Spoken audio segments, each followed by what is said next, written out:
বহুতে হয়তো ভাবিছে মই গীৰ্জালৈ গৈছোঁ, প্ৰাৰ্থনা কৰিছোঁ, বাক্য শুনিছোঁ, মানে ঈশ্বৰ মোৰ জীৱনৰ পৰা সন্তুষ্ট হৈছে। হয়, এইবোৰ কাৰ্যৰ দ্বাৰা ঈশ্বৰ সন্তুষ্ট হ'ব পাৰে, কিন্তু ঈশ্বৰৰ ইচ্ছা অনুসৰিহে এইবোৰ কাৰ্য আমাৰ জীৱনত সিদ্ধ হ'ব লাগিব।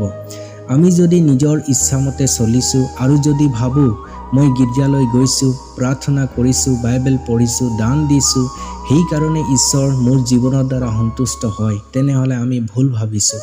আমি হয়তো পৰম্পৰাগতভাৱে আত্মিকতাৰ কামবোৰ কৰি আছোঁ।